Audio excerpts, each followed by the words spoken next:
آئین میں ترمیم کر کے. آپ کو یاد ہوگا 21 امینڈمنٹ میں تمام پولیٹیکل پارٹیز بیٹھیں اور 2017 میں نواز شریف کی حکومت تھی جب یہ ساری پولیٹیکل پارٹیز نے آئین میں ترمیم کر کے 2 سال کے لیے بنا دی ملٹری کورٹس, اور اس میں آئین میں ترمیم ہو گئی. اس کے بعد پھر اس کو ایکسٹینڈ کیا 23 امینڈمنٹ کے ذریعے, اور پھر آئین میں ترمیم کر کے 2 سال کے لیے مزید ایکسٹینڈ کر دیا, اور لوگوں کو سزائیں بھی ہوئیں. لیکن دیکھیں, آپ کو پرماننٹ بیسس پہ ملٹری کورٹس نہیں چلا سکتے آپ, کیونکہ آپ کا آئین ہی آپ کی حکومت ہے, آپ کے ملک میں ایک قانون موجود ہے, آپ کے ملک میں ایک طریقہ کار موجود ہے. آپ اپنے جوڈیشل سسٹم کو اسٹرانگ کرو. اس کا یہ طریقہ کار نہیں ہے کہ جو ججز نہیں ہیں ان کے ذریعے آپ ٹرائل شروع کر دیں. آئین نے ایک طریقہ کار دیا ہے کہ سیولینز کا ٹرائل آپ ملٹری کورٹس کے ذریعے نہیں کرائیں گے. ملٹری لا صرف ملٹری پرسنل جو ہیں اس کے اوپر اپلیکیبل ہے. 1973 میں جب امینڈمنٹ آئی, کانسٹیٹیوشن آیا, اس کے اندر سیولینز کو فنڈامنٹل رائٹس دے دیے ہیں, لہٰذا جج ہی آپ کے کیس کا فیصلہ کر سکتا ہے, اور اس کے مطابق آپ کو رائٹ آف ہیئرنگ ہے, ڈیو پروسیس ہے, فیئر ٹرائل ہے. یہ نہیں ہو سکتا کہ ایک کرنل اور میجر بیٹھ کے آپ کو پھانسی کی سزا دے دے. اور یہ طریقہ کار دنیا میں کہیں اس طرح نہیں ہوتا کہ آپ سیولینز کا ٹرائل ملٹری کورٹ کے ذریعے کرنا شروع کر دیں, چونکہ آپ کا آئین ہے اور آئین نے ایک طریقہ کار دیا ہے, اور سپریم کورٹ کے لارجر بینچ نے اس کو آئین کے مطابق 1967 میں جو امینڈمنٹ آئی تھی وہ غیر آئینی تھی, اور اس کو غیر آئینی ڈکلیئر کر کے اس کو ختم کر دیا, الٹرا وائرس ڈکلیئر کر دیا آرٹیکل 8 کے ٹچ سٹون پہ. میرا نہیں خیال اس کے ڈاکٹر صاحب آپ کی پارٹی کی کیا پوزیشن ہے, آپ لوگ اس معاملے میں کس طرف کھڑے ہوئے ہیں؟ ایک تو سپریم کورٹ کا فیصلہ ہے, دوسری طرف ملٹری کورٹ چلی گئیں, شہداء کے لواحقین بھی جو ہے وہ یہ ڈیمانڈ کر رہے ہیں. آپ کی پارٹی کی کیا پوزیشن ہے, اور آپ لوگ مستقبل میں آئیں گے تو کیا کریں گے, اس کو تبدیلیاں لائیں گے, کیا کریں گے؟ دیکھیں 2-3 باتیں جو ہیں میں پہلے عرض کر دیتا ہوں, اس کے بعد آپ کے سوال پہ آ جاتا ہوں. شعیب صاحب نے صحیح کہا کہ جی پاکستان میں ایک آئین اور قانون موجود ہے, لیکن ہمارے عدالتی نظام کے اندر جتنے رکھنے اور جتنی تاخیر ہے وہ بھی کسی سے ڈکی چھپی نہیں ہے, اور خاص طور پر جو ہارڈ کور کرمنلز ہوتے ہیں وہ جس طرح فائدہ اٹھاتے ہیں یہ بھی کسی ڈکا چھپا نہیں ہے. میں اپنے اس میں سیاسی میدان میں آپ کو بڑی یقین سے کہہ سکتا ہوں کہ میں نے کوئی 100 سے زیادہ 200 تک بھی کہہ سکتا ہوں میں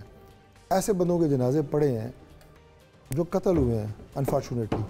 میں نے کسی ایک فرد کا جنازہ نہیں پڑھا جیسے پھانسی دی گئی ہو. وہ بندے کدھر گئے ہیں, ان کو جن مار گئے ہیں, کوئی